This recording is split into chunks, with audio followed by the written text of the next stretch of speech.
Magandang araw po sa inyong lahat. Welcome po sa panibagong video natin dito sa Makapili TV. Ngayon, pag-usapan lang natin itong si Atty. Libayan, kung bakit siya napahiya dito sa argumento niya kay Senator Robin Padilla. Kasi naman, sinasabi kasi dito ni Atty. Libayan na nakikialam lang daw si Senator Robin Padilla sa foreign policy ng ating Pangulong Marcos. Hindi niya siguro alam na si Senator Robin Padilla ay isang senador.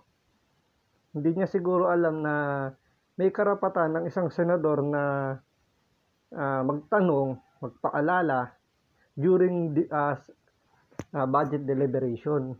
O baka hindi rin alam ni Atty. Libayan na nasa budget deliberation nung time na yon si Senator Robin Padilla. So, panoorin natin si Banat Bay paano niya nasabing medyo napahiya rito si Atty. Libayan. Alright. Yan. Magandang araw mga kabatas natin at welcome sa isa namang live stream. Mga kabatas natin, hindi ko na talaga maintindihan itong mga senador natin. Hindi daw niya maintindihan senador natin. Bakit? Itong si Robin Padilla, Bakit? nakipagbardagulan sa page niya. Okay. Dahil dito. Sabi niya, yan ang tama. Coast Guard sa Coast Guard. Ano ba nangyari dito mga kabatas natin? Yung nangyari dito ay yung pagtanggal ng Philippine Coast Guard ng mga floating barriers na linagay ng China sa Baho de Masinloc, sa Scarborough Shoal, no? At ito ay inutos nga ni President Ferdinand Marcos. Diba? This is a foreign policy. This is in relation to international relations. Kaya ang tama nga naman ang tao na primary na magde-decide dyan at yung face natin at representative natin sa international community ay yung presidente. Di ba yun ang paulit-ulit kong sinasabi? Pero itong mga senador, lalong-lalo na si Robin Padilla, mga kabatas natin, nakikialam.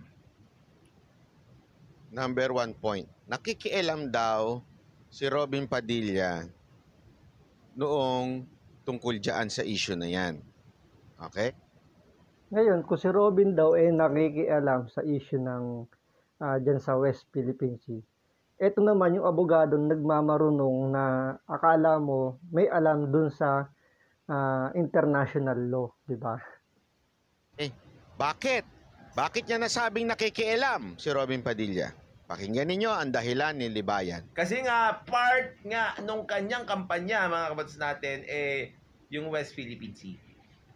Di ba? Magpapadala daw tayo doon ng private army. Private army? Anong tawag niyan? Anong tawag niya doon? Hindi private army yung tawag niya doon Militia. Libayan, ito, tanong ko lang. Sino yung nagtatype sa keyboard mo? Tutor mo ba yan? Asawa mo yan? Hindi ako nagtatanong lang, Libayan, sino yung nagtatype sa paligid mo? Tinuturuan ka na sasabihin mo, may instruction dito. May moderator kang kasama dyan sa bahay mo. Siguro asawa mo yan. Tinuturuan ka. Hindi, ako nagtatanong lang. Grabe ka naman, Banat Bay. Kung meron niya may moderator yan, may taga-sabi ko anong sasagot niya. Ibig sabihin, mahinang abogado to. Di ba? Kailangan niya pa ng mag-a-assist sa kanya, kailangan pa ng isulat yung isasagot niya. Parang sinasabi mo naman na napakahina naman itong abogado na to. Ha? Mahinang nilalang ka ba't kailangan ka pa tutora ng asawa mo?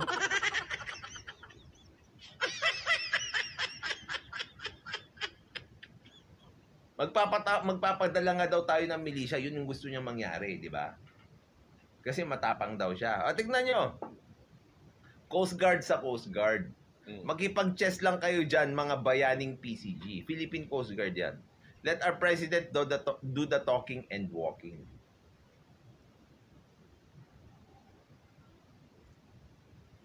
Alam mo naman pala, Robin Padilla, in the first place, na let our president do the talking and the walking. Dito, pinupunan niya kasi yung isa sa mga hinirit ni Robin Padilla na dapat Coast Guard to Coast Guard. Alam mo, napakatama ni Robin Padilla dun. Si Senator Robin Padilla ang nagmulat sa mata ng mga tao na dapat Coast Guard to Coast Guard lang. Pinaliwanag na ho yan ni SAS kung bakit Coast Guard to Coast Guard. O yung tinatawag nating white to white, gray is to gray. Ibig sabihin po, pagdating ko sa dagat, ang pulis ng dagat, Coast Guard. Ang Navy, yan po ang sa ating kasundaluhan. Since Coast Guard ang nandyan, Coast Guard ng China, dapat Coast Guard din natin. Ang problema kasi nung ginamit natin at nagpa-assist tayo sa Navy ng Amerika pa, ayun ho ay para kang nagtawag ng gray habang white lang yun naandoon. Kuha niyo po ba? Kasi ganito po nangyayari doon. Di ba nga, nagpatrolya yung Philippine Coast Guard natin doon. Ngayon, humingi sila ng backup, ng resback ba kumbaga. Ngayon, ang tinawag nilang resback is yung US. Ang US, nagpadala ng resback, ang ginamit, Navy. Nagpalipad sila ng Poseidon. Siyempre, yung China hindi nagustuhan. Bakit nga naman? Kasi, bakit kayo nagsama ng Navy? Coast Guard namin yung nandun. 'Di ba? Kung may nangyaring hindi maganda ron, lalabas pa ang Pilipinas ang unang nag-provoke. Bakit? Sinira kasi ng Pilipinas yung international law na white is to white, gray is to gray. 'Di ba? Dapat white is to white, Coast Guard to Coast Guard lang dapat yung nandoon. 'Di ba? Hindi pwede magsama ng kahit anong Navy. Bakit nagsama ng Navy? 'Di ba? Yun ang ibig sabihin. Hindi alam to ni Atty. Libayan. So yun yung pinupunto ni Robin Padilla nung time na yon, which is tama naman siya. Tama ho siya. Wala ho kasing alam itong abogado na ito, ewan ko kung paano naging abogado ito, wala hong alam na tama naman po yung ganun. Coast Guard to Coast Guard. Yun ang sinita ni Robin. Ngayon, pakikialam ba yun? Kasi yun ang sinasabi ni Libayan. Yun ay pakikialam ni Senator Revilla. Mali na naman si Libayan dyan. Bakit ho ba naandoon yung mga sundalo noon at saka yung USEC doon? Bakit naandon? Hulaan nyo kung bakit. Makakuha ng tamang sagot. Mas matalino kay Libayan. Hulaan nyo, bakit? Ang alam ko, budget deliberation yun. Kaya may karapatan dyan si Senator Robin Padilla na magtanong, ipaalala kung ano yung batas, para, alam nyo, maayos yung budget, mabigyan sila ng budget, kung dapat mabigyan sila ng budget. So, yun yung ginagawa nila noon. Kaya nga ito si Atty. Libayan, hindi nito alam. Hindi nga niya alam bakit nandoon eh. Di ba? Ang alam lang kasi nito, magmarunong lang. Porkit abogado siya, akala niya napakagaling na niya. Di ba? Bakit siya nandun? Sige nga ho. Meron bang mas matalino dito kay Libayan? Imposibleng wala. Bakit nandun yung mga sundaluhan na yon? Tapos kinakausap ni Robin at saka ni iba pang mga senador. Ano meron doon? Nako, don't tell me hindi nyo alam. Ayun! Budget deliberation.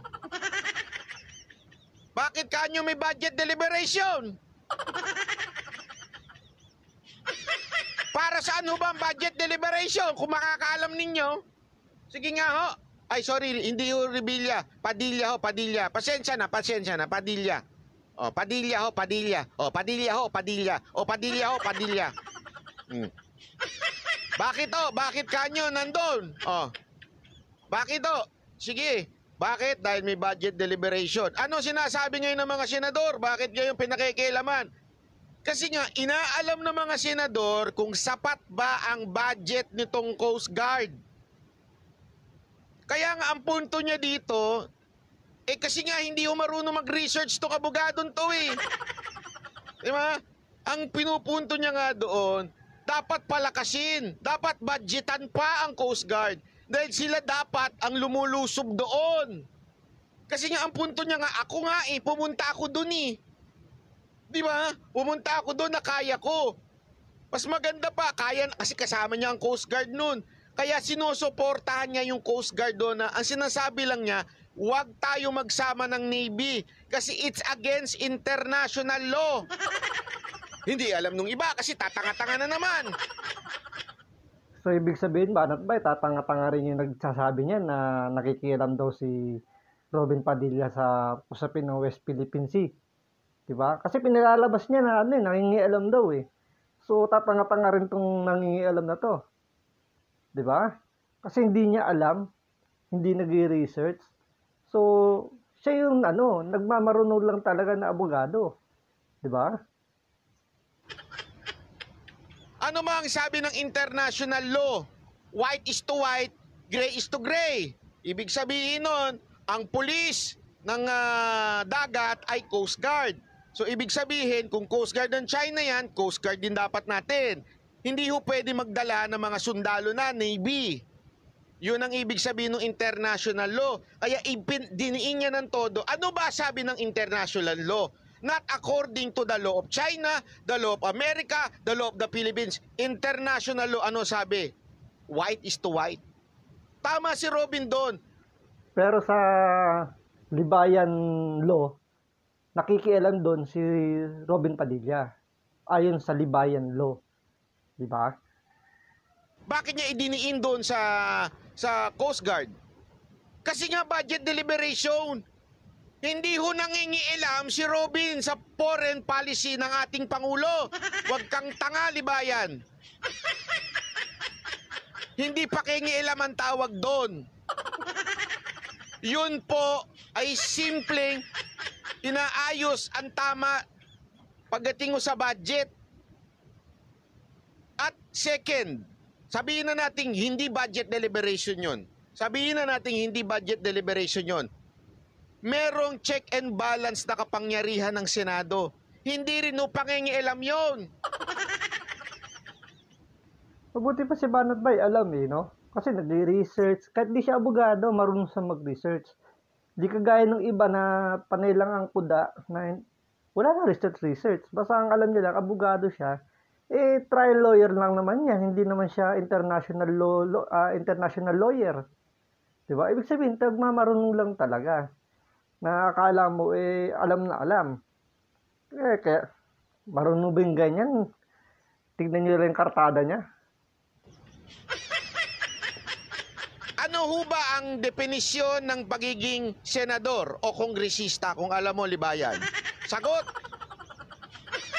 Huwag ka kasi nagpapaniwala sa mga kabobo mo eh. Ano ibig sabihin ng senador? Anong bahagi ng gobyerno senador? Legislative, di ba? Sila ho ang gumagawa ng batas, nag-aamen ng batas. So they know the law.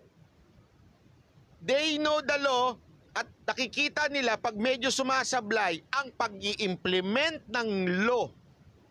Sino nag-implement ng law? Supreme Court? Ay, hindi, sorry. Ang i-implement ng batas ay ang executive branch. That's why there's check and balance in the Senate kasi titignan nila, ito yung ginawa naming batas. We know the spirit of the law. Ito ginawa namin. Alam namin to. So, i-check nila ngayon yung executive kung tama ba ang ginagawa nila in implementing the law. Now, in terms of architect ng foreign policy, it's the president. Tama. Pero yung application, ang nagbibigay ng budget o nag-a-approve ng budget, nag-a-approve ng budget ay ang Senate. So makikita nila kung tama ba ang paggamit dito sa ating mga Coast Guard. Ngayon, alam niyo na kung ano ibig sabihin ng trabaho ng mga senador. So, hindi totoong nakikialam lang dito si Senator Robin Padilla.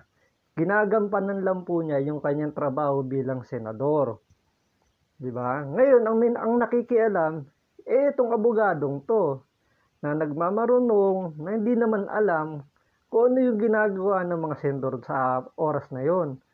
Diba? Pinapaalala pa nga ni Senator Robin kung ano yung batas sa international.